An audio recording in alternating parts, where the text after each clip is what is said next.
Harrison Walker, a quiet elderly man, walked into a flashy car dealership, his modest appearance making him seem out of place. The sales staff ignored him, assuming he couldn't afford any of their luxury models. Little did they know that the very next day, Harrison would return, not as a customer, but as their new boss. What followed was an unexpected turn of events that left the arrogant salespeople stunned and scrambling. As Harrison took control, he delivered a powerful form of justice that no one saw coming. You won't believe how he turned the tables in a way that will leave you speechless.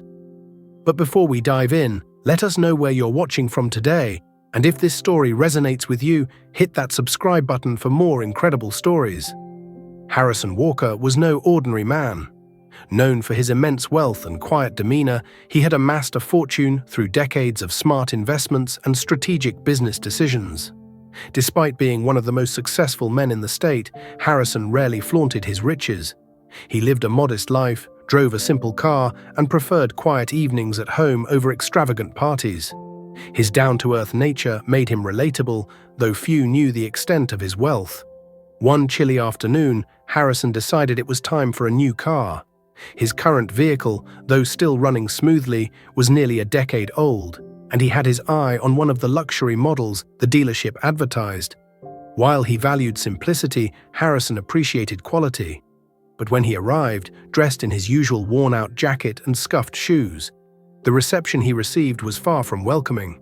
The dealership was buzzing with activity, salespeople in sleek suits attending to younger, flashier customers, the sound of engines revving from test drives, and the general hum of a busy day. Harrison quietly entered the showroom, hoping to find someone who could help him. He wandered among the cars, admiring the sleek lines and polished exteriors, but after 20 minutes, no one had approached him. It was clear the staff had noticed him. Some even glanced his way with dismissive looks. Yet, they continued to fawn over customers who, based on appearances, seemed more likely to make a purchase. One young salesman with slicked-back hair made eye contact with Harrison, only to quickly look away, choosing instead to help a well-dressed couple who had just walked in. At first, Harrison was patient, standing by the luxury sedan he'd come to see, running his hand along its smooth surface, waiting for assistance. But as time passed, he felt increasingly humiliated. The whispers from the staff, the cold stares, and the blatant disregard for his presence stung. It wasn't just the lack of service, it was the realization that they had judged him solely on his appearance. To them, he was just an old man who didn't belong. As the minutes dragged on, Harrison's patience wore thin. Approaching the main desk, where 3 salesmen were chatting, he said politely, "Excuse me, I'm interested in purchasing one of your vehicles. Could someone assist me?" The man behind the counter barely looked up. "We're a bit busy at the moment," he replied dismissively. "Why don't you come back later?" Harrison's expression remained calm, but inside something shifted. Giving a small nod, he turned and left, his heart heavy with a mix of frustration and anger. As he exited, he heard a salesman laugh quietly, muttering something about wasting time on window shoppers. What the staff didn't know was that Harrison Walker was not a man to be underestimated. The humiliation he felt that day wouldn't be forgotten easily, and as he drove away in his old car, he made a silent decision. This wasn't over. That evening, Harrison made a few calls to influential contacts in the business world. By morning, he had acquired enough leverage to buy the entire dealership. Harrison wasn't interested in just purchasing a car anymore. He wanted to own the entire operation. When he returned to the dealership the next morning, he wasn't there as a customer. He stepped out of his car and walked into the showroom, where the same staff who had ignored him the day before still worked, unaware of what was about to happen. The general manager, a middle-aged man named Tom, approached him with a forced smile. "Good morning, sir. How can we assist you today?" he asked, clearly unaware of Harrison's new position. Harrison handed a set of papers to Tom, his expression calm. "I'm not here to buy a car," he said, watching as Tom scanned the documents. "I'm here as your new boss."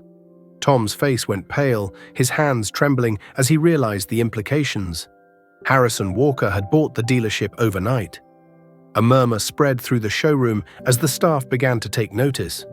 The once smug salespeople who had laughed at him the day before now looked confused and worried. Maintaining his composure, Harrison addressed the room. "I came in yesterday hoping to buy a car," he began. "But instead of being treated with respect, I was ignored, dismissed, and judged based on how I looked. You all made assumptions about me without knowing anything about who I am or what I'm capable of." The staff exchanged nervous glances, their confident smiles from the day before nowhere to be seen. "As of today, I am the owner of this dealership," Harrison continued, "and things are about to change, starting with the people who work here." He turned to Tom, who was now sweating profusely. "Tom, you're fired," Harrison announced, "and anyone else who treated me or any customer with the same level of disrespect will be gone as well." A stunned silence filled the room.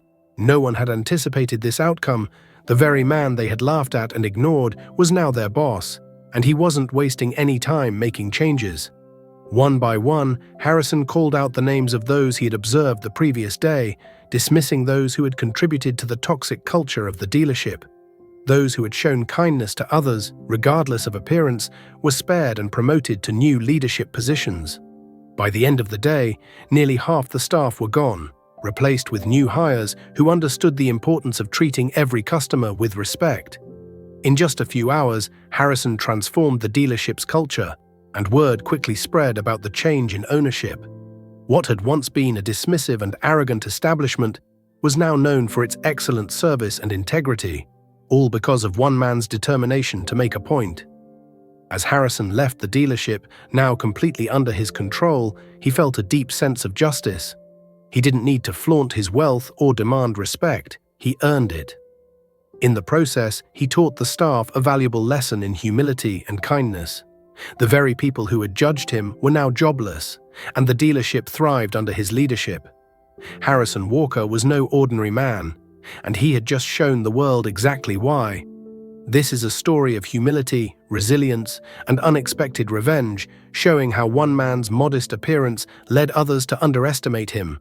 But in the end, Harrison not only bought the dealership that ignored him, he transformed it into a place where respect was given to every customer, regardless of their looks. It's a powerful reminder that appearances can be deceiving. You never know who might be walking through your door.